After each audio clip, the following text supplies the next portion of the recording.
Muito boa tarde, muito obrigado mais uma vez a todos por estar acompanhando essa nossa apresentação de PME no Divã. Hoje nós temos a honra de ter aqui o Luiz, nosso convidado, que vai falar, vai representar, trazer algumas ideias a respeito da gestão de pessoas, especialmente dirigida a pequena e média empresa. E esse é um tema que sem dúvida preocupa e leva um interesse muito especial de todos, porque nós somente conseguimos resultados nas organizações através das pessoas, podíamos chamar de capital humano. E o capital humano não é o mesmo que o capital que a gente pode ter em instalações, ou pode ter em máquinas, ou pode ter em produtos, ou até em projetos. Nós lidamos com algo que é muito mais imprevisível e precisa de um cuidado e de uma gestão muito mais sutil, mais especial. Então, por mais que nós tenhamos muito boas ideias e bons projetos, se nós não temos habilidade para poder lidar com pessoas, eles não poderão vir a trazer os benefícios que nós esperamos. Então, eu dou as boas-vindas ao Luiz e, naturalmente, estamos aqui com Valéria, com Vicente. Vocês já perceberam que o Luiz deve ser casca grossa, porque olha a quantidade de gente que tem para conversar com o Luiz. Um só, né? Mas é bom. Bom, eu quero agradecer o convite dos coordenadores do PME no Divã, o Vicente especialmente, que me mandou o e-mail. E o desafio é a gente falar da gestão de pessoas na pequena e média empresa, esse vai ser o foco. E a gente pensar um pouco como é que essa coisa funciona. Eu, por gosto, e eu vou fazer isso, eu acho que é sempre legal, eu gosto de saber com quem está me falando, por que essa pessoa seria alguém que deveria ser ouvido, né? Bom, primeiro que com essa cara de novinho, assim, né? Mas eu tenho 30 anos em recursos humanos, eu comecei em 1986. Eu me formei, eu fiz técnico em contabilidade, trabalhei na área contábil e financeira um tempo. Depois eu fui para a área de remuneração, numa estatal, e por lá tomei gosto pela área de recursos humanos, fiz administração de empresas, fiz pós-graduação em recursos humanos, uma pós-graduação em qualidade e produtividade, e MBA em gestão empresarial, e trabalhei em empresas nacionais, multinacionais, pequenas, grandes, e gerenciei alguns países na América Latina. É isso aí. Muito bom, Luiz. Deixa eu só fazer aqui um comentário. Você que está nos assistindo pode, como de costume, mandar a sua pergunta, se quiser, através do WhatsApp. Está aí na tela o número que você pode mandar a sua mensagem, mas também pode, agora com a plataforma nova do YouTube, você pode fazer a sua pergunta usando o chat que tem. Se você olhar do lado direito da sua tela, tem um chatzinho aí, você pode mandar seus comentários aí. Aproveita o tema de hoje com a gestão de pessoas, já vai escrevendo para nós sobre o que você quer esclarecer, o que você quer perguntar aqui para o Luiz para a gente aproveitar. Eu gostaria de pedir para Luiz, para iniciar a conversa, de ele focalizar esse tema de gestão de pessoas na pequena e média empresa. Não sei se você sente isso, Luiz, mas às vezes quando a gente traz algum tema desse tipo, as pessoas partem do suposto de que isso é para grandes empresas, é para grandes multinacionais ou coisas desse tipo, e que no cabe, eles não teriam o alcance, ou não sei se chamar, o cacife, como para poder pensar. Ou até a necessidade. Ou até a necessidade. É preciso, já vou tocando aqui desde que criei, não é? Então eu queria que você falasse um pouco sobre isso e naturalmente a Valéria, Luiz e o Vicente vão fazer algumas perguntas mais. Mas me parece que esse, igual que você, é um tema que me preocupa bastante. Bom, como consultor, o nosso foco sempre foi atuar em pequena e média empresa.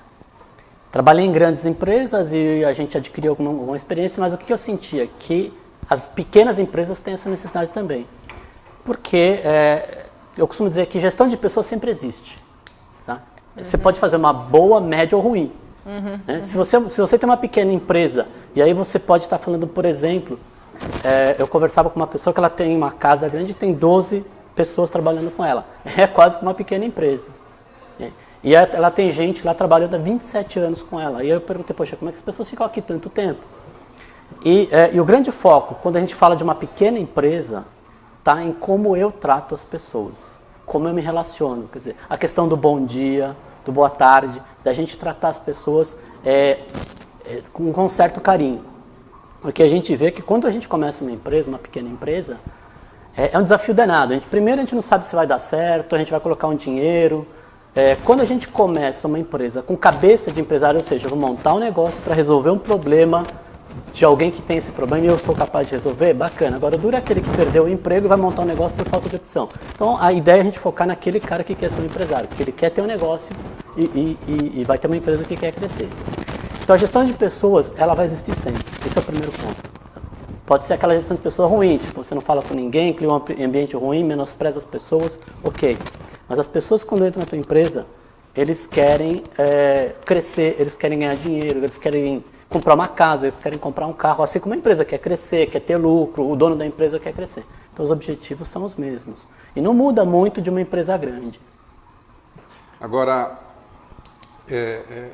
essa parte de gestão de pessoas, eu entendo, né, da experiência que a gente tem com trabalhar nas empresas, é quase uma arte, porque cada pessoa, né, cada cabeça é uma sentença. Né? Como é que a gente, nessa gestão, eu consigo combinar diferentes interesses, seja do empresário, seja de cada funcionário, né, as pessoas buscam emprego para uma realização profissional, para remuneração, por várias razões. Né? Uhum. Como é que a gente consegue, na sua visão, dentro de uma pequena empresa, conciliar esses pequenos interesses nessas diferenças, né, do ser humano natural? Essa é uma pergunta capciosa dele, viu, gente? Eu vou abrir aqui porque ele quer que eu fale de uma coisa que eu vou falar e que é importante. Toda empresa, queira ou não, escrita ou não, na cabeça do dono, ele tem uma coisa que chama missão. Ou seja, eu vou montar um negócio para resolver alguma coisa. Minha empresa vai entregar alguma coisa. Eu existo por um motivo. E quando ele monta esse negócio, ele não fala, olha, eu vou atender essa coisa para a qual eu me proponho, e depois eu quebro a empresa e acabou, monto outra. Não funciona assim. Então ele tem uma visão, olha, eu quero que a minha empresa cresça, eu quero que a minha empresa vá para o exterior, eu quero que ela exporte, né? Então, aproveitando, né, foi assinado um acordo hoje para exportação de micro e pequenas empresas, assim, né, do Mercosul. Então, já é uma coisa legal.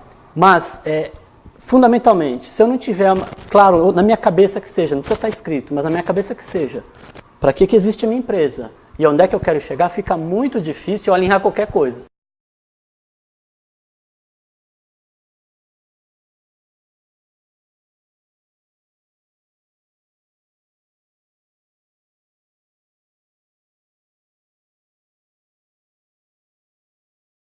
A gente vai conseguir vencer. É um fator crítico para ter sucesso na gestão de pessoas, esse alinhamento das pessoas que eu vou chamar para fazer parte da minha equipe com a visão que eu tenho do meu negócio. Eu estava aqui pensando, Luiz, assim, será que em alguma medida, especialmente as empresas menores, né? Será que em alguma medida o gestor de uma empresa pequena não vê alguém que é um recurso humano, um capital humano, como o Hector disse, como alguém que vem fazer uma parte de alguma coisa que eu vou delegar a ela, e essa coisa de cuidar da missão é comigo?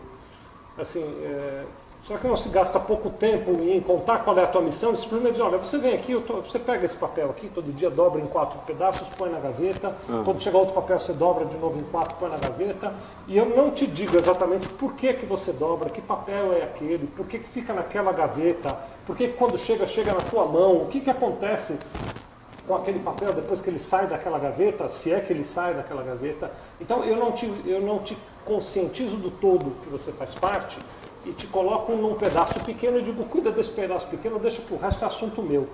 É ilusão minha ou isso acontece nas empresas, especialmente nas menores? Não, acontece muito nas pequenas empresas, que é exatamente o quê? A pessoa, ela vem para a empresa e muitas vezes, principalmente na pequena empresa, é muito comum, a pessoa que contratou sabe exatamente o que ela espera da pessoa. Uhum. Né? Ela não tem isso claro para ela também. Eu tenho muita coisa a fazer, vou contratar alguém. Olha, não está dando tempo. Aí ele contrata alguém. E quem que é esse alguém? É o amigo da prima do fulano, porque ele é legal. Né? A minha esposa que está em casa, não está fazendo nada, eu preciso de alguém, ela não tem a menor ideia do que é finanças, mas vai ser a minha tesoureira. Né? Que é de confiança. Que é de confiança. Então, as pequenas empresas tendem a trazer gente nesse nível. Eu queria ressaltar uma coisa que eu comentava aqui nos bastidores, que quando a gente fala isso, quando a gente fala em São Paulo, capital, ou nas grandes capitais, é mais difícil isso acontecer mesmo na pequena empresa. Uhum. Mas quando a gente fala em âmbito Brasil, isso é largamente praticado. Mas perdoe-me uma intervenção, porque a sua fala também me estimula a pensar o seguinte, me colocando no lugar de quem nos assiste.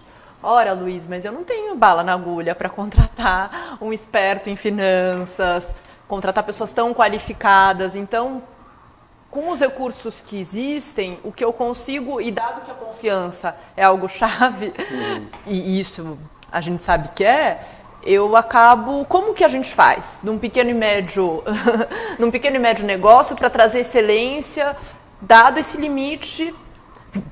Assim, acho que essa questão do bala na agulha é muito interessante. Certa vez eu via vocês falando de estratégia, se não me engano, e o Hector comentava, poxa, às vezes o pequeno empresário, cara, ele está tentando vender um pouquinho para pagar a conta do outro lado, ele não tem dinheiro, né? Só que assim, eu digo tem, sabe? É que nem quem anda com um carro velho. O carro fica quebrando, ele conserta, ele põe gasolina, sendo que se você pagasse uma prestação de um novo, sai mais barato, né? Então, geralmente, ele está jogando dinheiro fora, deixando o negócio de crescer, né? Então, ele tem esse dinheiro. Pegar um exemplo, uma vez fui num cliente, ele falou, Luiz, puxa, a ideia é muito legal, muito bacana, só que eu não tenho dinheiro. E aí você faz que nem Bombril, né? Quer pagar quanto, cara? Como é que você quer pagar? Vamos resolver o teu problema. Porque o que a gente vê é que ele acha, tipo, uma consultoria, eu não vou contratar uma consultoria, é muito caro. Pô, paga em 10 vezes, cara. Especialmente hoje na crise. Isso é uma consultoria, né? Assim, talvez a Valéria estava falando do salário. Por exemplo, você pegar um especialista Claro. numa área qualquer, finanças, seja um especialista formado, quando eu digo formado, não formado academicamente apenas, mas formado no mercado, né? Ele certamente tem uma faixa de remuneração maior. E aqui, até se a Valéria me permitir, emendando na tua pergunta, outra já em cima disso, né? Como é que fica a questão de definir a contratação? Quer dizer, se eu preciso de alguém para me ajudar em finanças, o único caminho é contratar um especialista? Ou eu posso contratar alguém de confiança, como a vizinha, da cunhada, da prima, da minha amiga, e treino essa moça, capacito essa pessoa? Então, isso tudo vai depender do grau de proficiência que você precisa, tá? Então, por exemplo, a gente tem uma coisa que seria bem interessante, como fez a missão e a visão, o cargo, a descrição do cargo, o que eu preciso, eu preciso ter claro o que eu preciso, qual a descrição dessa posição. Cara, se eu preciso de especialista, tem que ser um especialista. Por exemplo, vamos supor, você é um pequeno empresário e não tem dinheiro para pagar um especialista de alguma coisa. Você teve um ataque cardíaco. Você fala, puta, é muita grana para pagar um especialista, cara, eu acho que eu vou num clínico geral mesmo. Você não vai, né? Você se vira e paga o especialista porque você não quer morrer. Agora, a tua empresa pode morrer por falta de um especialista, essa é a lógica. Né? Então, assim, se não realmente... deveria ser, não é? Mas, infelizmente... E muitas empresas morrem por isso mesmo, quer dizer, a gente vê isso todo dia no Sebrae. Né? Ele achou que não valia a pena contratar um especialista, a empresa dele precisava de um especialista porque requeria, e ele não contratou e foi pro brejo. Quer dizer, é por isso que tem aí que as empresas duram no máximo 5 anos e vai pro brejo, ponto. Então, talvez um dos pontos sensíveis a gente destacar seja a habilidade de ler qual que é a complexidade e qual que são os requisitos que essa organização apresenta para a gente realmente entregar os recursos que ela precisa. Porque, eventualmente, tem casos, e acho que talvez no começo, que seja suficiente alguém que não seja tão qualificado, mas que seja de confiança. A questão, talvez o câncer seja quando a organização alcança outro grau de maturidade, de complexidade, e esse modelo mental segue vigente. Porque, por exemplo, eu gosto muito de terceirização, né? Eu sou altamente a favor de terceirização. Então, por exemplo, você precisa de uma coisa, por exemplo, eu preciso fazer cobrança, tá cheio de empresa de cobrança, não é tão caro assim. Né? Eu não preciso ter alguém para fazer cobrança. Eu preciso fazer fluxo de caixa, tem empresa especializada em fazer fluxo de caixa para pequenas empresas. É barato. Né? Então, assim, eu tenho que ver que tamanho de profissional que eu preciso. Agora, eu sou uma empresa de engenharia. O meu negócio é engenharia. Eu vou terceirizar para alguém que eu não conheço, um serviço especializado de engenharia, que é o core da minha empresa. Quer dizer, geralmente é o dono que é esse cara, né? Ele é o engenheiro. Mas se eu precisar de mais algum, eu não sei se eu terceirizaria, entende? Agora, eu ainda estou pensando nessa questão, né? Porque assim, até nós estamos conversando antes de começar aqui, né? Tem diversos aspectos que ficam em volta dessa temática. Né? A gente falava um pouquinho, queria que você falasse um pouquinho para o pessoal que está nos assistindo, sobre aquela questão de competência, habilidade e atitude, uma certa definição e tal, né? O pessoal chama de chá. Até depois vou botar uma imagem aqui no nosso chatzinho aqui falando disso. mas que você comentasse um pouquinho disso, como é que isso se encaixa nessas questões que nós estamos falando aqui, da pessoa que eu confio, da pessoa que é altamente qualificada, da pessoa que é cara, da pessoa que pode ser treinada. Como é que isso Como é que eu se equilibro relaciona? a questão do Isso. valor, da visão da empresa Isso. com as Onde é que competências encaixa também? isso de maneira prática para o pessoal que está nos assistindo e que talvez seja pouco familiarizado com isso, poder falar? Bom, então vamos lembrar que o chá é uma coisa que vem desde 1946, né? Então não é uma coisa nova, né? Então lá já vai com seus 70 anos. Você está falando do chá, não é o chá que... Não é. O conhecimento, habilidade, atitude, né? Que foi descoberto com psicólogo.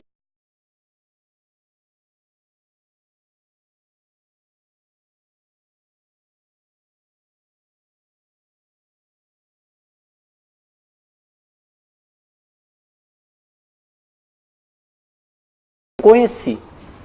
Habilidade, a minha capacidade de juntar esse conhecimento e colocar em prática e fazer, gerar alguma coisa. E a atitude, a minha vontade, o meu desejo e a minha habilidade de saber fazer isso e querer fazer isso daí. E aí, essa pergunta que o Vicente me fez também é um trickzinho aqui também, a gente fala, né? Eu acredito que a própria questão do chá está meio, eu não diria em desuso, né? Ou fora de moda, mas existe uma coisa que antecede um pouquinho isso. Porque assim, para o dono do pequeno negócio, pouco importa se é chá, café ou leite, né? O que ele quer é resultado. Então, a grande equação do negócio é conhecimento, habilidade e atitude. Para quem que é? Pessoal de gestão de pessoas. Para o dono do negócio, a soma de tudo isso me gera resultado. Porque se você tiver um monte de conhecimento, habilidade e atitude e não gerar resultado que o dono quer, acabou. Pode ir embora porque não serve. Né? Então, a gente falava muito que é mais importante em qualquer empresa, principalmente na pequena, valor. Porque quando eu vou contratar alguém, eu tenho que ter confiança, né? Eu não posso contratar qualquer pessoa, porque conhecimento a pessoa adquire, habilidade, se eu deixar ela fazer, ela adquire também, mas ela tem que ter uma atitude que está muito ligada a valor. Né? Então, quer dizer, se eu não tiver um valor dentro de mim de que eu quero participar daquele negócio, que eu sou uma pessoa honesta, que eu sou uma pessoa proativa, que eu sou uma pessoa que quer fazer aquilo, que quer aquele tipo de negócio, por exemplo, certas empresas, se me chamassem para trabalhar, eu não iria. Né? Como já não fui. Porque o que aquela empresa faz, eu acho que ela ofende um pouco a sociedade, então eu não trabalharia para aquela empresa. Os valores não são condizentes. Eu não trabalharia e nem prestaria consultoria. Poxa, mas é uma coisa muito diferente. Né? Mas enfim, Uma opção clara. não bate comigo, eu não faço. Tem artistas que não fazem certas propagandas, né? Exatamente. Eu não faço propaganda desse produto ou do outro porque eu não acredito no produto. Então, quando eu trago alguém para minha empresa, primeiro, né, eu acho que o mais importante, principalmente na pequena empresa, é valor. Porque as grandes organizações, eles têm muito bem estruturados um programa que eles chamam de programa de competência, onde está a remuneração atrelada por competência, avaliação de desempenho por competência, seleção por competência. Então é uma outra história e aí é um sistema bastante grande. Mas quando eu tenho uma pequena empresa, o que interessa é valor. É legal isso que você está falando. Você não queria exprimir um pouquinho mais sobre o que é valor para nosso ouvinte, para nosso pequeno e meio empresário? Porque talvez, se não soy uma palavra meio assim, filosófica, uma palavra O meio... do trocadilho fica uma palavra sem valor. Sem valor, Então, assim, é verdade. Mas quando a gente fala em valor, né, se a gente pegar e colocar num site de busca, que não é nosso patrocinador, então não vou falar o nome, se você colocar lá valor, você tem pelo menos umas 5.000 e tantas Desde os gregos, né? definições diferentes. Aristóteles falava em valor. Né? Então, já que está todo mundo definindo o que é valor, eu vou usar o que na consultoria a gente entende como valor. Perfeito. Valor é aquilo que é importante para aquela pessoa. Exatamente. Tá? Em linhas gerais. Então, por O exemplo, que é importante para ele, para essa pessoa, e pro- tem que estar alinhado com o que é importante para o negócio. E para que seja importante para a empresa, tem que estar clara a missão, como você falou. Exatamente. Quando vocês estavam falando sobre isso, me veio à memória uma expressão muito interessante de alguém que passa e vê a um operário que está trabalhando, é um pedreiro. Ele está pondo tijolos. Alguém pergunta, o que você está fazendo? E ele diz, estou pondo tijolos, um em cima de outro com cimento. Aí tem outro mais na frente fazendo o mesmo e vai, para o que você está fazendo? Estou levantando uma parede. Aí ele vai caminhar um pouco mais e encontra um outro. O que você está fazendo? Estou ajudando a montar uma catedral. Exatamente. É outra veja, visão. há uma diferença muito grande. Os três estão fazendo a mesma coisa, só que o terceiro tem uma ideia de objetivo muito maior. Não é? Então, esta é uma questão importante. Como fazer para transmitir? E normalmente, como disse muito bem Vicente, o empresário acha que não precisa dizer tudo isso, está com ele a missão. O que eu estava aqui pensando, Hector, fazendo uma rápida intervenção, é que esse terceiro que sabe que está fazendo uma catedral, em alguns momentos ele pode saber por percepção própria. Mas na maioria das vezes ele sabe porque foi dito a Porque ele. foi dito o a que ele, está fazendo. exatamente. E a dinâmica do negócio, né, por mais que você ache que alguma atividade seja operacional, ela nunca vai ser igual. Ela sempre vai ter variações e vai ter que ter decisões, né? Esse dia eu estava num cliente que eles estavam querendo definir processo porque as pessoas estavam tomando decisão errada, estavam prejudicando o negócio, decisão, era uma coisa relativamente simples de fazer, mas elas tomaram decisão por falta de uma clareza do processo que elas estavam trabalhando, né? Então, se não tem um valor bem alinhado e as pessoas não estão bem comunicadas e claras esse papel delas, elas não vão, nas decisões, pequenas decisões delas no dia a dia, ajudar a empresa na escolha dela, no caminho que ela optou em seguir, né? E vai começar a ter divergência, né? Vai ter... Acho que tem aqui até um comentário sobre... Não sei se eu estou enganado se esse comentário vai entrar ou não. Posso ler? Pode. Você ajuda aqui. É da Eliane. Obrigado, viu, Eliane? Então, olha só, ela está dizendo o seguinte, vamos ver se eu entendi bem. Ela disse que já foi contratada para fazer a gestão de pessoas e o próprio gestor dela não entendia nada dos processos. O gestor só criava conflitos e mais conflitos e ainda cobrava a Eliane para ser ombudswoman, né? O meu trabalho ficava travado e com isso só me gerou desmotivação. Acredito que quando precisam contratar alguém, precisa acreditar no trabalho da pessoa que foi contratada. A minha pergunta é, por que as PMEs não sabem trabalhar com estratégias e somente focam no operacional? Qual a dificuldade você acha que elas têm? Bom, primeiro assim, que quando você monta uma pequena empresa, o teu negócio é entregar e fazer caixa. É isso que você quer. Você tem que fazer caixa rápido, que você investiu. Geralmente o pequeno empresário não está com dinheiro sobrando para fazer... De curto prazo. Os objetivos são bem de curto prazo. E o que ela colocou é muito comum em muitas empresas. Nas pequenas empresas, eu atendo muitas delas, e no processo de seleção eu deixo muito claro, ainda que muitas vezes o cliente não tenha me falado, olha, você vai ter que convencer o cliente da importância do seu trabalho. Né? E como é que você convence? Mostrando que o que você está fazendo gera impacto positivo no cliente. Porque o que interessa para qualquer empresa, principalmente a pequena, é o que você faz, evita para ele gasto, por exemplo, você vai evitar que tenha uma reclamação trabalhista, você vai aumentar a produtividade, que o cliente vai ficar satisfeito. Então, se uma empresa entrega em 4 dias, você conseguiu, com uma gestão de pessoas eficiente, entregar em 3. Então, é isso que vai interessar para o pequeno negócio. E o que ela falou, olha, entrei numa empresa que o dono não entende nada, olha, você estava com o mar aberto, era só nadar. Sabe? Porque quando você entra, o cara já sabe tudo, aí ele fica processando, então faz assim, faz assado, é mais difícil. Agora, quando ele não sabe nada, você toca e sai fazendo. Né? Só que você tem que mostrar resultado, não adianta você falar, olha, isso aqui é bacana, isso aqui é legal, uma Mas festa. ela parece que falou que esta pessoa atrapalhava o trabalho dela. Ela está aqui se queixando, exatamente. Ele não é que ele deixe fazer. Me Não parece sei, que ela então... sentia falta de ter uma estratégia clara de dizer, olha, nós estamos construindo uma catedral. Alguém diz para ela, vai assentando tijolos aqui Mas, Hector, a verdade é que na maioria das empresas, algumas grandes e as pequenas, geralmente é de dono, né? Então você tem muito acesso ao dono. Então, assim, raramente o cara vai chegar e falar, o que eu espero da gestão das pessoas, a nossa estratégia, isso não vai acontecer. Não, claro. Né? Então, o que você tem que fazer? Falar, olha, eu vou propor para ele uma estratégia de gestão de pessoas, mas o que isso vai impactar o negócio, o que isso vai trazer de receita, qual que é o investimento necessário, como isso impacta o negócio e o cliente. Porque o RH, assim, a grande debate hoje em recursos humanos, nas várias associações que eu participo, é como o RH influencia o negócio. Claro. Né? Então, esse é o grande lance. Você falou, eu fiz uma marcação aqui, porque queria que você voltasse a falar disso aí. Você usou uma expressão no processo de seleção. E aí, como é que é essa coisa do processo de seleção? Onde nasce? Qual é o primeiro passo? Assim, a gente sempre fala disso, né, do amanhã de manhã. O que as pessoas que estão nos assistindo precisam fazer amanhã de manhã para contratar um funcionário? Bom, a primeira coisa, né, é ter... então vamos partir do pressuposto que a gente já sabe que é missão e visão e que isso já está, pelo menos na nossa cabeça, que não esteja escrito, mas a gente tem isso vivo. Desculpa, vou ter que interromper. Então serve pelo menos eu definir, bom, a minha missão é fazer caixa. É isso. E para isso eu vou atuar em curto prazo.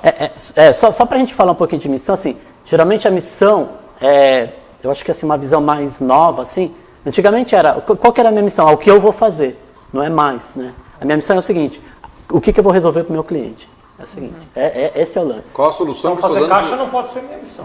Não. É consequência. Tá. Isso pode ser um objetivo Então, Interno. O que você recomenda, assim, alguma coisa a mais da minha missão eu preciso elaborar antes de contratar alguém. Exatamente. O que eu vou resolver para o meu cliente? Exemplo, vamos pegar um exemplo aqui. Eu tenho um cliente que tem um turnover alto. Puxa, eu sou capaz de propor para ele um processo diferente de selecionar pessoas que vai reduzir essa seleção, consequentemente vai aumentar a produtividade e vai atender melhor o cliente. Tá? Então, o que eu vou resolver para ele, não o que eu vou entregar para ele. Assim. Trabalhar mais o conceito de solução do que propriamente de produto. Bom, então assim, ele vai fazer, ele tem missão e visão feita, precisa estar muito claro, inclusive, o que a gente chama de descrição sumária no processo de seleção. Vicente, que já fez seleção com a gente, então eu insisto, eu não atendo o cliente que não preenche o nosso formulário de seleção de pessoal. Eu quero falar, mas é isso que eu quero. Tá bom, se você não me preencher o formulário, a seleção não começa. Né? Que lá a gente define qual é a missão do cargo, para que vai existir esse cargo. Né? Aí eu falo, quais são as etapas? Ele escreve do jeito dele, depois eu dou uma detalhada, é claro. Depois de ter 30 anos em recursos humanos, a gente conheceu bastante cargos, trabalhei muito em remuneração, fiz muita descrição de cargo, você sabe mais ou menos o que cada cargo quer. Aí eu valido quando ele fala, olha, isso aqui não ficaria bem descrito para o professor? Puxa, cara, era isso que eu queria. Tá bom, então esse cara que a gente vai atrás. Né? E muitas vezes o que acontece? Uma descrição errada te traz o cara errado. Se você me fala, olha, eu quero um cara assim, eu vou trazer o cara assim. Agora, se ela não está bem alinhada com a tua missão e visão, vem errado. Então, amanhã o que você vai fazer? Olha, eu preciso desse cargo, para quê? Quanto tempo esse cara vai ficar na minha empresa? Tem exemplos claros, essa semana aconteceu. O cara queria um analista financeiro sênior. Porque o cara tem que fazer um monte de planilha de Excel, tem que fazer isso. Falei, olha, eu gostaria muito de pegar o teu dinheiro para o analista financeiro sênior na faixa de uns R$8 mil. Né? Falei, seria legal, mas o que você precisa é de um amigo meu que trabalha com elaboração de planilhas, cara.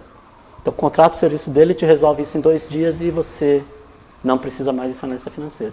Porque ele achava que para fazer aquelas planilhas com macro, com fórmula, tem que ser um analista financeiro sênior. O que não é. Já uma automação e exatamente.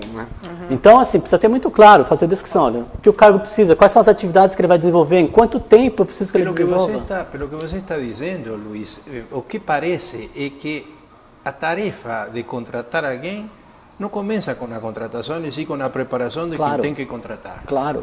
E isso me parece que é uma grande informação, não é? Porque normalmente as pessoas pensam, não, agora alguém vai vir para resolver meu problema. E como disse Luiz, talvez o Estado seja até mais primitivo ainda. Eu não sei que preciso, mas estou com muito trabalho, preciso contratar alguém. Nem digo bem o que é. Antes do que isso ainda, é necessário preparar essa pessoa para ver que ele pense no seu processo e que realmente ele consiga dizer para si próprio o que precisa. Eu estou tentando traduzir o que você está dizendo. Mas faz sentido? É totalmente sentido, porque é exatamente isso. Muitas vezes eu sento com o cliente para dizer para ele o que ele precisa. Né? É estranho, né? Porque eu falo, olha, tudo bem, você está falando que você precisa fazer isso, mas não é essa pessoa. Eu acho que você não precisa de um sênior, você precisa de um auxiliar. Né? Que vai te ajudar, e esse auxiliar pode crescer para uma posição diferente. Ou, eventualmente, eu chego e falo, olha, para fazer isso aqui, você está falando que você quer aconteceu recentemente, um analista comercial. Você está pedindo um diretor comercial. É um outro perfil. Né? E é esse cara que vai te resolver. Então, a gente sempre tem que trazer alguém que resolva o problema do cliente. Né? Que então, ouvindo você, o que eu penso por aqui, em geral, que a gente percebe, não tem toda essa preocupação do alinhamento da visão do negócio, com a visão do cargo e com a contratação, com os valores, né? Os valores, né? E a descrição da atividade da pessoa, mas as empresas estão contratando errado. A maioria está. E os resultados vão ser comprometidos com isso. Eu quero dar um depoimento aqui. A primeira vez que o Luiz me deu, já faz algum tempo que ele tem ajudado a gente aqui nessa questão de recrutamento, a primeira vez que ele me deu essa ficha de abertura da vaga, e eu fui olhar ali, tinham coisas para contratação de pessoas que eu nunca tinha pensado a respeito. Normalmente, quando a gente vai contratar, vou te dizer que no caso das PMEs, eu acho que assim, na maioria das vezes a sensação é, eu tenho muito trabalho, eu preciso de alguém para me ajudar. Vou contratar alguém, depois eu penso como é que esse cara vai me ajudar. E depois aproveito e dou alguma outra coisa que eu não tinha pensado, mas que já que eu não vou ocupar todo o seu tempo lá, aí a gente depois... Mas vejo o que vou fazer com esse Deixa vir, não? E depois vai fazer. Então, e isso é claro, desnecessário dizer, quem está assistindo já percebeu, eu trago uma pessoa que tem capacidades, recursos, eu não sei se são necessários ou não para o meu negócio de fato, né? Mas não era só isso. Normalmente, no nosso caso, por exemplo, eu pensava muito na função que o sujeito está exercendo. Né? Esse conceito de alinhamento dele com o valor da empresa, esse conceito de alinhamento de postura, de atitude, não fazia parte plena de um processo de seleção. Né? E faz toda a diferença, tem toda a razão. E é legal, assim, por exemplo, quando a gente coloca na requisição de pessoal que eu mando para os clientes, a gente tem lá a atitude. Ele até consegue entender para que ele quer o cargo, ele consegue colocar algumas das tarefas que a pessoa vai executar, mas ele tem uma dificuldade tremenda em escrever quais os comportamentos, quais as atitudes que ele espera daquela pessoa quando trabalhando com ele. Então, não é porque não tem uma clareza dos valores da empresa? É por isso. Várias coisas, provavelmente. Não, e assim, né, tem... Ou talvez porque negligencia o papel disso. Porque assim, o que a gente vê muito, né, por exemplo, ele espera uma atitude, então ele espera que a pessoa seja... Gostaria que ela fosse lá e resolvesse isso aí. Ela quer ser uma pessoa que resolva, que é um resolvedor de problemas. O que estou gastando, o difícil que para mim, imagina, você tem que chegar aí e fazer milagre. E aí, só que é o seguinte, aí a pessoa fala, tá bom, eu vou resolver. Só que ele também não falou como ele quer que resolva. Aí o cara sai fazendo. Aí o cara olha assim, pô, mas o que esse cara está fazendo na minha empresa? Essa empresa é minha. Peraí, o que você está fazendo? Aí começa o conflito. Porque ele não disse exatamente o que ele quer, o outro entendeu que eu vou resolver a minha moda, porque eu sou assim. Né? Então, essa questão de comunicação, assim, a comunicação acho que já é meio consenso em toda a empresa. O grande problema, gente, olha, anota aí, vocês que estão anotando em algum lugar aí, esquece gestão de pessoas. Se não tiver comunicação, morreu. Tá? Então, assim, se você não comunicar direito, se você não disser o que quer, se você não... e até as tarefas, né? Certa vez, eu posso citar um caso da Sevilha, que a gente comentou aqui? É bom, não só falar. É bom. Aqueles outros eu não sei. Nossa, eles tinham dono, a Sevilha, um cliente dificilíssimo. Não, porque assim, na Sevilha aconteceu uma coisa interessante, já há alguns anos. Olha, só para dar depoimento, o Vitor, que está aqui atrás, vocês veem pouco o Vitor, mas eu falo muito dele, quem trouxe o Vitor para nós foi o Luiz. Ah, é? Outro dia Ele é o culpado, então. Ele é o pedimos ao culpado. Vitor para vir aqui e se apresentar. Você fez muito bem. Aí, a gente falava assim, que, por exemplo, por a gente estar fazendo a apresentação numa empresa de contabilidade, foi uma palestra que a gente fez aqui, eu falei, olha, por exemplo, eu vou contratar um analista de contabilidade. Eu sabia que o Vicente ia falar alguma coisa, então eu provoquei. Você brigou um pouco. Aí eu peguei e falei, você vai contratar um analista de contabilidade. Na tua cabeça, bom, o analista de contabilidade pleno, ele é contador, ele sabe o que é contabilidade, ele tem 5 anos de experiência, não precisa falar nada. Né? É só ele chegar e sair fazendo. Só que qualquer empresa, seja ela qual for, até na tua casa, você tem uma coisa que a gente chama modus operandi. Como você faz o seu processo interno. O jeito que eu lavo louça não é igual Exato. ao que o Luiz lava louça na Exatamente. Né? Nos lugares que você coloca não são os mesmos também. Então essa pessoa tem que ser treinada. E o Vicente também perguntava naquela época. Ele falou, pô, mas peraí, o cara com 5 anos de experiência, já analista, ele é formado. Pô, o cara tem que fazer. Eu falei, tá bom, mas ele não conhece o sistema operacional da tua empresa, do teu negócio e inclusive o teu jeito de fazer as coisas. Claro. Que é o jeito que você quer. Então, essa questão da pessoa entrar e fazer um treinamento, nem que seja, gente, 2 dias na pequena empresa, não é muito. Né? Sentar com ele, olha, a gente opera assim, a gente faz assim, dessa Mas forma. então, o problema é que eu vejo os meus clientes aqui, que são todos pequenas empresas. Quando ele contrata um indivíduo, o trabalho já está atrasado. Você está me dizer que vai ter que ficar mais 2 dias. Fazendo a Exatamente. integração, que a gente chama de integração do funcionário, né? Exatamente. Ou você quer me dizer que esses 2 dias ele ganha mais lá na frente do que se ele pôr um cara direto para sair trabalhando? Ele vai ganhar muito mais. Exemplos. Eu conversei, tem um empóriozinho pertinho de casa que eu costumo ir, né? E aí eu comecei a ver algumas incoerências, né? Quer dizer, como a gente de consultoria de recursos humanos, a gente começa a olhar as coisas e fala, pô, se essa pessoa não fizesse isso, ela ganharia mais, né? E aí eu comecei a conversar com a japonesa, falei, me desculpa, mas eu sou consultor de recursos humanos, aí eu vejo tal coisa acontecer. E as pessoas ficam irritadas, por exemplo, ela trocava muito como é pequena, ela troca muito de atendente lá. E a pessoa que vinha atender, às vezes não sabia direito onde é que estavam as coisas, como é que fazia tal, né? E aí eu falei, sabe o que a senhora poderia fazer? Olha, pega um dia, quando a pessoa começar, explica para ele como é que é as coisas e acompanha. Coloca um crachazinho em treinamento nele, que não vai te custar muito, e as pessoas vão ser mais complacentes com ele, né? E ela fez, é interessante, que agora as pessoas que novos lá estão com um crachazinho. E aí Porque você vai lá, tem alguém diferente com o treinamento. sempre tem. Aí eu perguntei para ela, e aí, mudou alguma coisa? Ela falou assim, é outra coisa. Ela falou, a gente está com 2 dias, olha só, que eu estou falando de um empóriozinho que tem 5 pessoas. Claro que eu não comprei consultoria nada, mas... ela falou assim, Luiz, eu peguei aquela tua ideia dos 2 dias, ele entra aqui, ele fica 2 dias comigo, eu fico em treinamento e depois eu acompanho os outros 3 dias da semana, eu acompanho para ver se ele está fazendo aquilo que a gente combinou. Ela falou, mudou tudo. Assim, deveria gravar um depoimento dela, ela falou, mudou tudo. Foi assim que ela falou. Coisa pequena, né? Pequena. Não, e eu gosto dessa sua fala, Luiz, porque eu acho que é muito comum a gente responsabilizar o funcionário pelo fracasso. Exatamente. E não se dar conta que a gente também é responsável quando uma pessoa se afirma ou não se afirma. Então, quando você diz que muitas vezes se investe pouco no treinamento, na culturação, etc., acho que também é uma dica muito valiosa e que a gente tem muito a ganhar. Para corroborar aí, Valéria, às vezes, né, alguns clientes que eu vou, a gente está lá tentando resolver os problemas do processo, achar causas raízes e tal, e às vezes, geralmente, eles caem naquela tentação de botar a culpa nas pessoas, né? Sim. E a nossa fala sempre, ó, nunca é culpa das pessoas os problemas, né? Sempre o problema dos processos. Se, né, eu tenho uma pessoa que não está adequada a alguma função, a alguma posição, ou ela não tem a competência para aquilo lá, tem algum processo, seja de contratação, ou seja de capacitação, deixou essa pessoa ficar lá. Então a culpa não é da pessoa, né, mas é dos processos que levaram ela até lá. Né? Então não adianta ficar reclamando dela, porque eu posso até tirá-la, vai vir outro igual. Né? Eu tenho que resolver o problema de contratação. Ou talvez, sei lá, no 28º que eu contratava certo, num cara que por intuição ele faz tudo... Isso é um ponto que a gente vê muito, né? Empresas pequenas e médias e tal, a gente vê que as pessoas que dão certo ficam muito tempo, são aquelas que, por várias tentativas e erros, deu sorte de contratar alguém que, né, bate melhor com a expectativa, encaixa, e aí ela acaba ficando, é uma pessoa de confiança, consegue entregar o que o dono quer e ele acaba ficando, mas foi dolorido, né? Acho que foi custoso esse processo. Mas todo. a fala do Luiz também me inspira a pensar nessa máxima com muita força aplicada no domínio da gestão de pessoas, que o barato sai caro. Sim.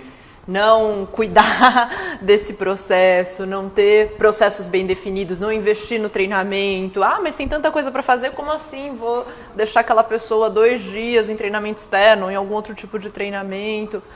Talvez é uma das áreas mais... E uma coisa, quando a gente fala em investimento também, eu tive num cliente recente, foi engraçado, né? Porque eu tenho tentado ajudar em recursos humanos, naturalmente cobrando uma taxa de consultoria. E não tenho... Como hoje o Luiz depois vai dar um número na conta para vocês depois. Não, assim, mas eu não tenho conseguido argumentos para convencê-lo que pode melhorar, né? E ele sempre fala que não tem dinheiro, que nessa crise não tem dinheiro. Eu tive lá semana passada, ele estava com 5 computadores novos, eu não vou falar a marca, nem o da maçãzinha mordida, mas não posso falar a marca. 5 computadores novos, desses caros, né? E eu falei, cara, você não tem dinheiro, você fez leasing para comprar isso e tal, porque... Você está relutando em contratar uma secretária que ele está precisando, que é o caso. Assim, e você compra 5 desses, assim, qual que é a lógica? Então, em qualquer empresa, você fala, ó, meus valores são as pessoas. Isso é muito comum a gente ouvir nas empresas. Aí quando você vai lá, é o seguinte, ele gasta 10 milhões, seja o dinheiro que for, numa máquina, mas ele não dá R$500 de aumento para a pessoa. Então, assim, você fica pensando, qual que é a lógica de valorizar a pessoa? Quer dizer, ele valoriza a máquina, não valoriza a pessoa. Sendo que, assim, você pode ter a máquina que for, se você não tiver gente competente para executar, meu amigo, você não vai ter vantagem competitiva. O que interessa para a empresa é vantagem competitiva. Eu queria te fazer uma pergunta, Luiz, bem nessa direção que você está falando agora de valorizar as pessoas e tal, né? Você acha que as pequenas, na tua experiência, as pequenas e médias empresas, elas têm conhecimento do papel que elas têm na vida das pessoas? Porque você, quando contrata alguém, em geral, você está pensando que papel essa pessoa vai ter aqui dentro da minha organização. Mas não existe um papel contrário, um papel que a minha empresa e a minha organização terá na vida dessa pessoa? Sim, tem. O que é muito comum, né? Assim, na pequena empresa, boa pergunta, Vicente, para lembrar, eu estava pensando em falar nisso quando eu vim para cá. Na pequena empresa, o que é muito comum? Eu falo para o candidato o que eu espero dele. Dificilmente eu pergunto o que ele espera da empresa. Isso é muito comum na pequena empresa. Já na grande não, porque tem um processo de seleção em que se tenta compatibilizar as duas coisas, né? Mas normalmente eu falo, olha, eu quero que você faça isso, isso e isso.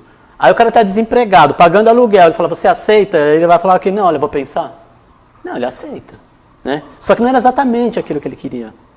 Talvez ele nem saiba fazer aquilo direito, mas como eu também não perguntei se ele sabe, ele vem. Você aceita. Você perguntou se aceita, ele aceitou. Né? Então isso é um ponto importante de você trazer as pessoas que não só aceite a sua condição, mas você tem que aceitar a dela também, porque, como o Vicente falou, a tua empresa tem um impacto na vida dele também.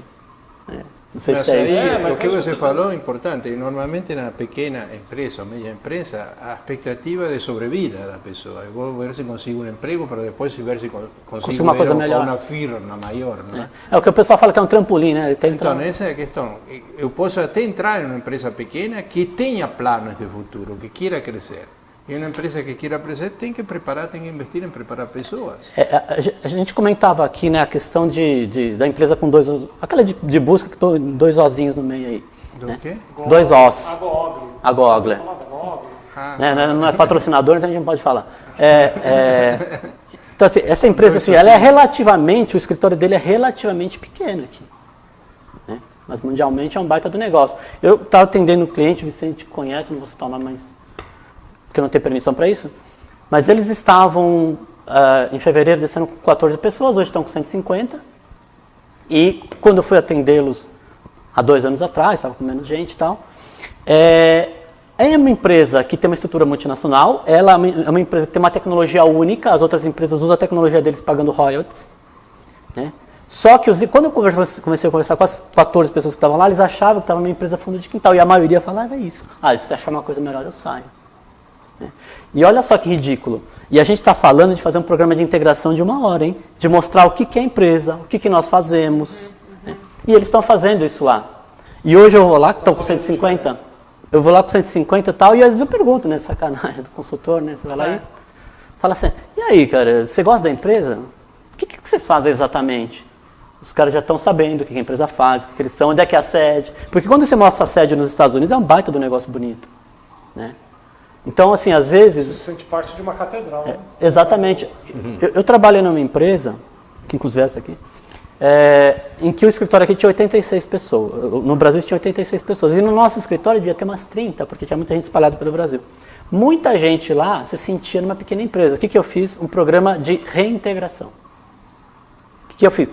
Levei as pessoas para conhecer onde era o nosso depósito e ver qual era o nosso produto. Porque muita gente do escritório não sabia o que a gente entregava. Ele sabia o nome do produto, do equipamento, mas ele nunca tinha visto o tamanho do equipamento. Tinha gente que chegou para mim e falou, eu achava que o equipamento era um negócio pequenininho assim. E era um negócio de 3 metros gigantesco. Né? Agora, Luiz, a gente falou um pouquinho, né, da importância de saber contratar as pessoas, alinhar os valores, etc., né, o chat, etc. Agora, como é que a gente... Fizemos tudo isso. Qual é o próximo passo? Como é que eu desenvolvo essas pessoas e como é que eu retenho essas pessoas se eu quero que elas fiquem comigo e me ajudem a construir o meu negócio? Qual que é o... E aí, colocando mais um complemento nessa pergunta, e também fazendo exercício de dar valor a quem nos assiste, como que eu faço para capitalizar aquilo que uma pequena e média empresa pode ter de bom, para que um funcionário se sinta atraído e se sinta seduzido pela ideia de construir a longo prazo uma vida lá. Vou encaixar uma coisa aí. Eu aqui é o seguinte, eu escrevi aqui. Para o trabalhador, sabe que é melhor trabalhar numa pequena empresa? Numa grande na linha empresa? dessa pergunta. Pensando no trabalhador. E nesse impasse, olha, eu recebi uma proposta, será que eu fico aqui ou não fico? Como o pequeno... Não tem muita chance de ser promovido, porque não tem muita... Exato. Ou eu tenho uma empresa pequena e meu trabalhador vem me dizer, eu recebi uma proposta de uma empresa grande, estou achando que eu vou para lá. Como é que é essa? Bom, assim, vou responder isso, que eu vou entender assim, como engajar o trabalhador de uma PME. Tá? Mas antes disso eu quero voltar a alguma coisa que é importante, alguém do outro lado deve estar pensando. O Luiz falou assim, porque é culpa da pessoa. Primeiro assim, muita gente fala, não vou ficar procurando culpado. Procura o culpado. Tá? É diferente, você tem que achar o culpado. A diferença é que você não precisa puni-lo, você tem que ver por que ele errou. Né? Porque se alguém errou por alguma culpa ele tem, ou ele não entendeu direito os processos, o processo não é bom, a pessoa não está preparada para estar naquele processo. Mas vamos colocar assim, achar a causa raiz. Pode ser, mas assim, eu gosto dessa palavra que assim, politicamente, não vamos procurar culpado, procura o culpado, cara. Procura porque ele, às vezes falta alguma coisa assim que ele está errando, não é porque ele saiu de manhã de casa e falou, puxa, hoje eu vou trabalhar e vou ferrar a empresa. Eu vou errar para sacanear, ele não faz isso. Né? Então falta alguma coisa para ele, isso é um ponto. Outra coisa, as empresas, a gente tinha falado isso lá atrás, o que é muito comum a gente admitir por simpatia. Né? Eu me simpatizo com fulano, logo ele vem trabalhar comigo, eu gosto dele, ele é legal. Né? Tem que ver se ele resolve o problema. Agora, como é que eu vou engajar, né? O Luiz, a gente entrou no processo de atração, né? Como é que eu atraio, retenho e desenvolvo pessoas na empresa, né? É muito difícil concorrer com uma empresa multinacional, uma empresa grande, para o mesmo profissional. Só que o profissional de uma empresa grande não é o mesmo da pequena. Ele não é o mesmo. Tá? Ele pode até ter o desejo de querer ir, por exemplo, uma empresa grande. Normalmente, a gente vê até anúncios claros nisso. Experiência em empresas de grande porte. Ou experiência em empresas familiares. Experiência em empresas de pequeno porte. Porque o que o Hector falou é o seguinte. Quando você entra numa empresa pequena, você é meio tudo, entendeu? Tá bom, eu sou o... Uma empresa que você não é o cara. Uma empresa grande, eu sou É mais um. o cara. Né? Uma empresa grande, eu sou uma empresa pequena, eu sou o cara. Então, numa empresa pequena, eu tenho que trair gente dentro do meu padrão. Por exemplo, né? Eu sou uma pessoa alta, bonitona, tal, né? Eu não vou pegar uma pessoa baixinha, feia, assim. Quer dizer, a gente tem que procurar alguém que como diriam os mineiros, que orne com a gente. Então, eu tenho que trazer alguém com o perfil da minha empresa. Não adianta eu pegar o cara assim que, poxa, o cara se formou na USP, fez MBA lá em Oxford, né? Fala 4 idiomas e ele vai ser meu assistente pessoal. Ou meu assistente administrativo. Né? Então, esse dimensionamento, eu tenho que trazer alguém com uma perspectiva igual a minha. Né? E aí isso vai estar onde? Na missão e visão. Né? Nos valores que essa pessoa traz, porque ele vai estar com uma perspectiva igual a minha. E como é que eu atraio? Fazendo um anúncio, buscando a pessoa, prometendo, olha, se a empresa crescer, nós vamos crescer juntos. E quando a empresa cresce, eu já passei também por esse processo, às vezes você está com uma empresa pequena e ela cresce, ela fica grande. Ela começa a atender E eventualmente aquela pessoa que está lá não atende mais. Ele começou com você, dá até dó de demitir. Né? Mas, numa coisa mais pragmática dos americanos, né? Business is business. Né? Então, se você puder recolocar, dar um prêmio, ajudar, bacana. Né? Agora, se ele não acompanhou o desenvolvimento da empresa, vai ter que vir alguém que... Mas eu queria complicar um pouquinho a pergunta, porque possivelmente seja um problema que tem muitos de nossos ouvintes. Quando você fala em alguém contratado, que você tem a possibilidade de ensiná-lo, até de despedi-lo, etc., tudo bem. Mas e se esse alguém é da família? E não está performando? E aí eu queria chamar o Hector e a Valéria para colaborar nessa discussão junto com o Luiz aqui, porque é uma coisa que acontece muito comigo. Então. Imagina para quem está nos assistindo. É aquele primo que você não vê há 53 anos, ligar para você e dizer, puxa, agora eu estou desempregado, e você tem aí a tua empresa, será que não tem um jeito de eu ir trabalhar com você? Ou o irmão que diz, puxa, você vê, agora a minha esposa, minha cunhada está desempregada, não dá para encaixar ela. E tem isso, não tem? Sim. E uma vez que você encaixou, como que você faz para poder ser justo com valorizando ou levando em conta o desempenho que a pessoa entrega? Se entrega, está tudo bem, nós estamos soltando rojões, mas se não entregar, como acontece? Eu vou te dizer algumas coisas que já são conhecidas. Tenho certeza que vocês têm essa vivência. Você contrata alguém que é da família, não é muito bom, mas é o marido de minha filha ou de não sei quem, enfim, o rapaz é legal, não está atrapalhando muito.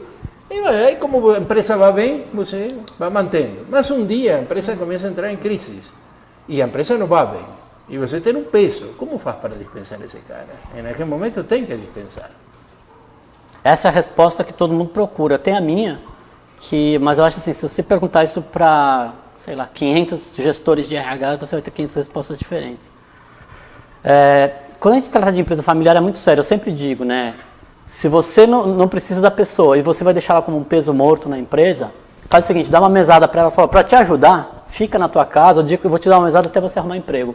Acho que é a melhor situação. Uma mesada. Uma mesada. Você fica em casa. Até você arrumar, vou te ajudar, vou te pagar se eu tiver essa condição. Como pessoa e não como empresário. Como empresário, exatamente. Eu, sei lá, eu posso dar 5 mil. Talvez seja uma boa decisão. Né? Eu posso dar uma decisão menos prejudicial para a empresa e empregado. Até porque dentro da empresa, assim, criando a discussão, né? Tem outra pessoa que fez uma carreira comigo, claro, às vezes trabalhou 10 anos comigo e que é, em termos de entrega, mais qualificada do que minha cunhada, do que minha nora, do que meu genro, E quando eu coloco aquela pessoa aqui, não só eu não ajudo o meu genro, a minha nora, como eu acabo desmotivando. Claro. No, y después va a tener un conflicto familiar terrible. Se va a tener que dispensar y ahí rompe a relación con él, con a filho, con a filha. Inevitável. É inevitável. É inevitável. Mas Ninguém você vai não sentir de que você está procedendo com justiça. Está sendo egoísta, que não está tendo consideração com o outro. O que a gente vê muito, Hector, é que assim, uma empresa pequena que começou com aquele cara que faz tudo e quebrou pedra e ajudou a montar um negócio, o dono ele tem um vínculo de gratidão, né, e de lealdade com aquele...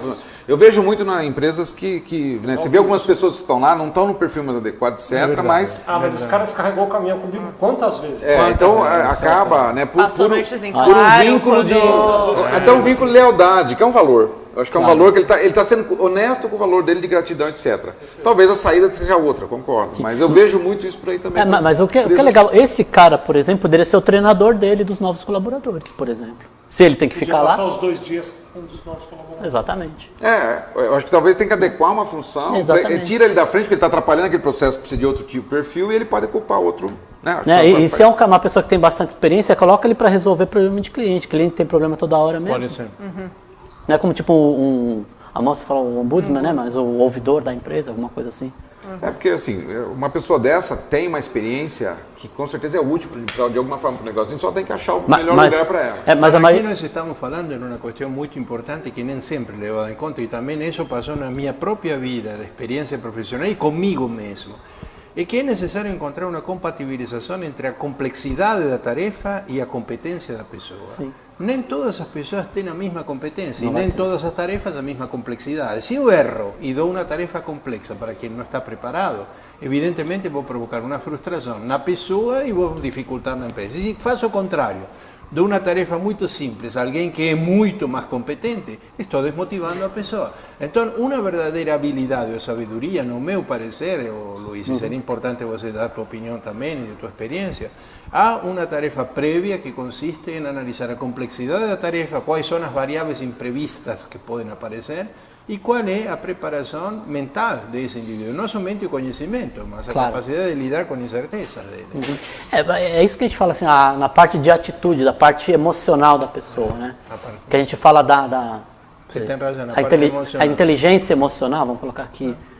Só entre queria aspas. voltar no tema da contratação do parente ali, alguma medida, porque assim, é alguma coisa que na minha maneira de enxergar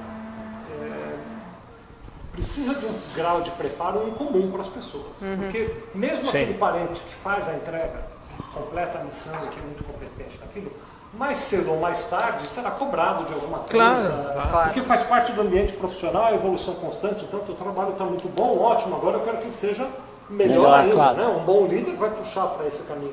E isso desgasta a relação familiar, inevitavelmente. Mas eu, por exemplo, acho que na pequena empresa, eu gosto dessa história da família trabalhar junto. Eu acho bacana para estreitar laços. Assim. Só que assim, a família ficando pouco tempo junta já gera conflito. Se ela ficar bastante tempo junta, ela vai gerar bastante conflito. Aí você passa a ser, ao invés de gestor da empresa, um gestor de conflito familiar. Um pouco o papel de alguém que faz gestão de pessoas, gerir conflitos? Um pouco, viu, Vicente? Um pouco, mas não 24 horas. Tempo. Porque assim, quando você traz a família, por exemplo, você chega para, vamos supor que a Dani estivesse trabalhando com você, né? Que já trabalhou, né? Ano passado. Aí ela fez um trabalho, você vê que ela tem potencial para mais. Só que o que é comum, o pequeno empresário, ele vê que a pessoa tem potencial, mas ele não fala. O grande erro, se a gente sempre falando de comunicação, ele não comunica. Puxa, eu vejo que o Hector tem um extraordinário talento para tal coisa. E eu passo essa tal coisa para o Hector. Ele falou, poxa, eu já estou fazendo isso, ele me passa mais isso. Mas se eu chegasse... Parece um castigo, porque se eu falasse para o Hector, eu vi que você tem uma habilidade tremenda para esse tipo de coisa. Você me ajudaria nisso? Cara, ele pegaria de braços abertos e tocaria o pau.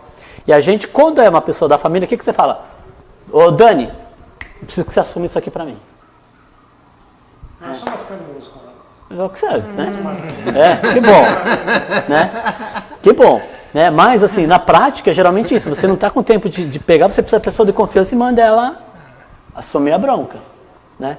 Isso é uma coisa muito comum nas Você empresas. atropela algumas premissas de relacionamento. De relacionamento, porque é minha comunicação. mulher, é meu filho, enfim. Eu creio que estamos chamando a atenção de nosso ouvinte empreendedor para um detalhe que talvez ele não tenha levado em conta, e é que não precisa apenas ter energia, força, ter uma ideia boa do seu processo, do que vai vender, comprar, mas ele vai também ter que se preparar na gestão de pessoas.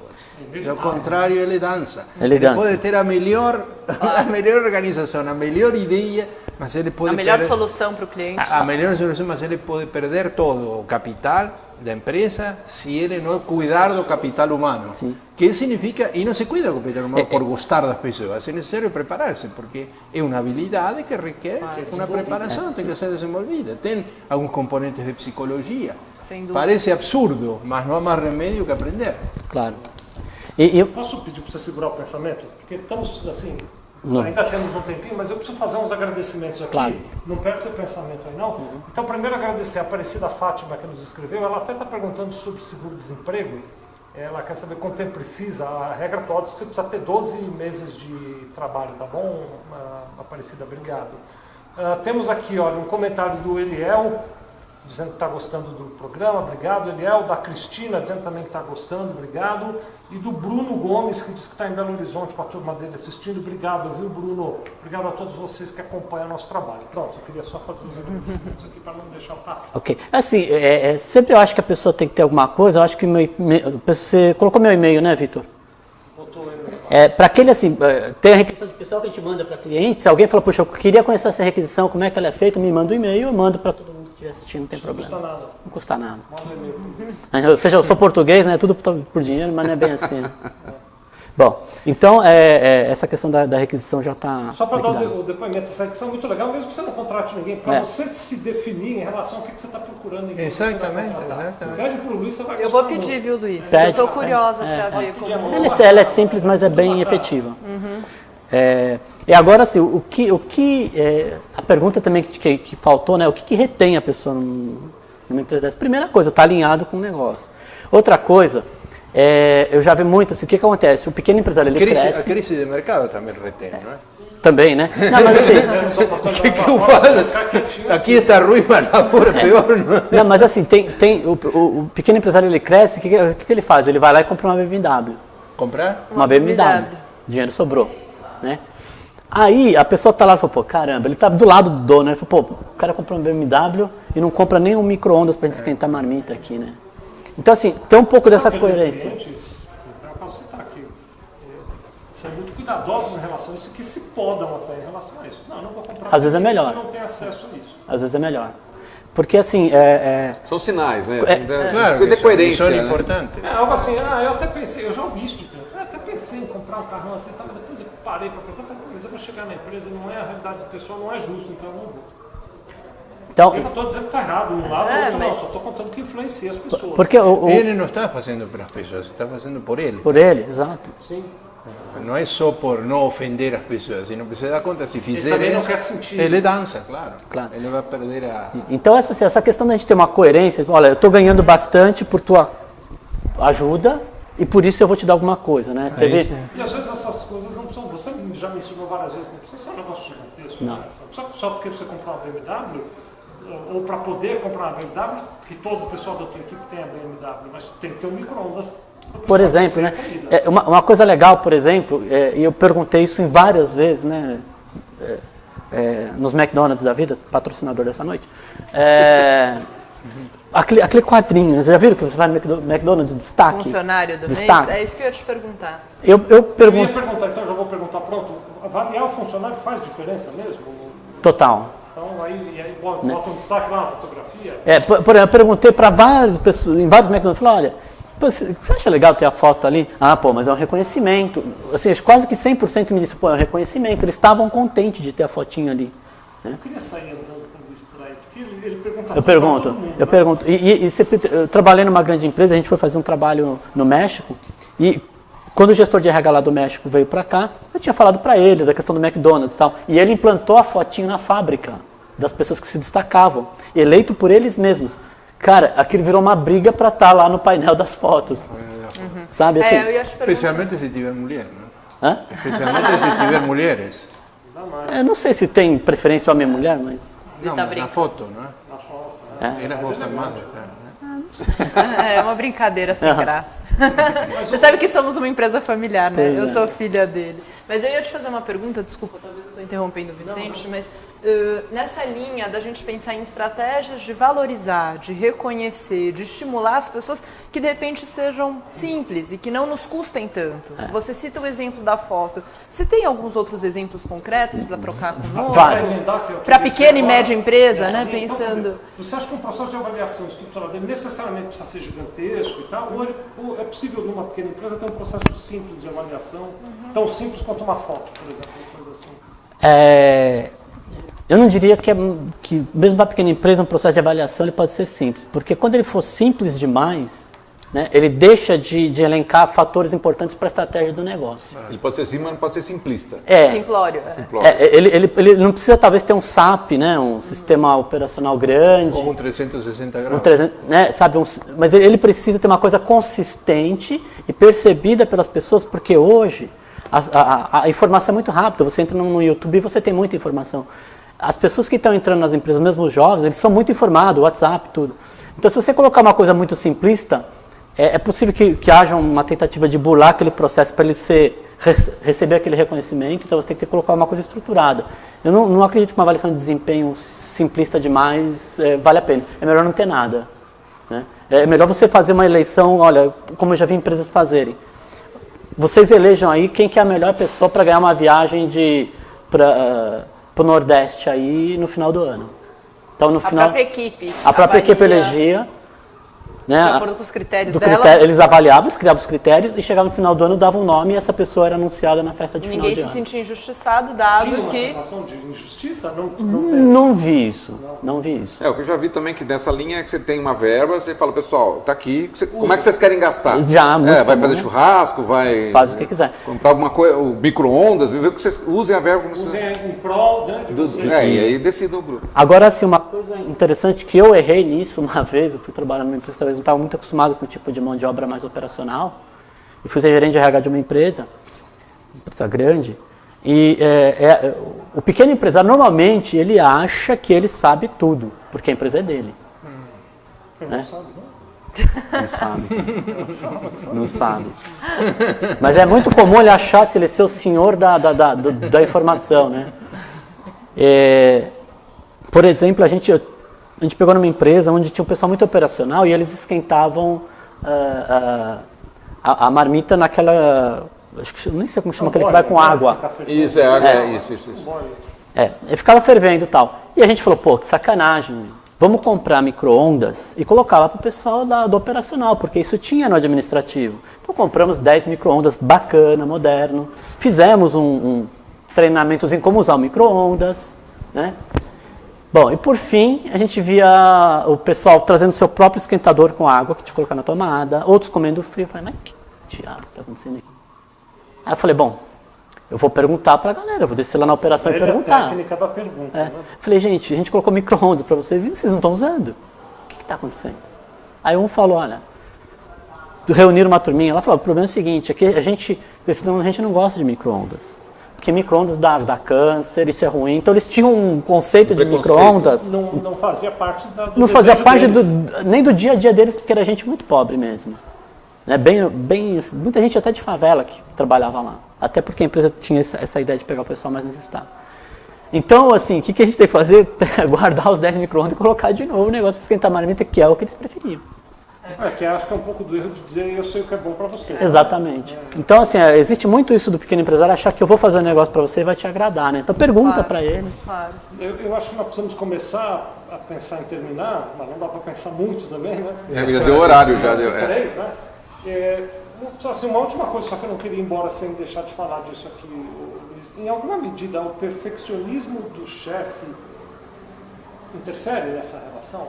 Interfere muito. Todo comportamento ele vai interferir no outro, né? Então, o que a gente fala assim, a lógica, que a gente, falando em gestão por competências, é juntar competências. Né? Então, por exemplo, você é um perfeccionista, aí você me pega um cara que sou um cara talvez mais imaginativo, ou você pega um outro que fala melhor, né? E saber para quem que eu alinho as coisas. Então não adianta eu cobrar de uma pessoa que é uma pessoa extrovertida e gosta de falar para que ela seja como eu, mas fale menos, preste mais atenção. É uma tendência natural a gente procurar gente igual, sendo que a gente deveria procurar gente diferente. Para né? complementar. Complementar, né? Para quem quiser ver um pouquinho sobre isso, eu acho que tem na internet, no YouTube, um vídeo muito bacana, que é De Volta às Aulas, né? Em que ele fala um pouquinho sobre a gestão da empresa, como nasce uma empresa, e ele fala isso, olha, procure gente diferente de você, que se você for igual... Né? Vamos procurar o link e colocar no Face, né, Vicente? A gente pode botar o link no Face, que é legal. De volta às aulas. De volta às aulas. Você Não, acha? na gestão não, pode tirar a gestão. Não tem a ver com gestão, não? Não. Se você colocar filme, acho que é mais fácil. Bom, a gente coloca lá, Vicente, depois Vou botar aqui. a gente vai colocar esse... Eu já vou me despedir, já que estou com a palavra na mão aqui. Boa noite, prazer estar com vocês. Obrigado por tudo isso. Eu que agradeço. Queria ficar aqui mais um tempão, mas... Também agradeço aí, foi rápido, né? Eu acho que o assunto é interessante. Acho que vamos ter que chamar o Luiz de novo, né, para continuar essa conversa, porque tem muito assunto para fazer. Agradeço aí a participação de todos e nos encontramos na próxima. Boa noite para todos também. Feliz de estar aqui e de ouvir esse depoimento tão importante do Luiz. Um abraço e boa noite. Boa noite. E boa noite, espero que vocês repensem um pouquinho a gestão de pessoas, porque, como eu disse, fechando o nosso, bem ou mal você vai fazer, então procure fazer bem. Legal. Legal. Terça-feira que vem, 18 horas, estamos aqui.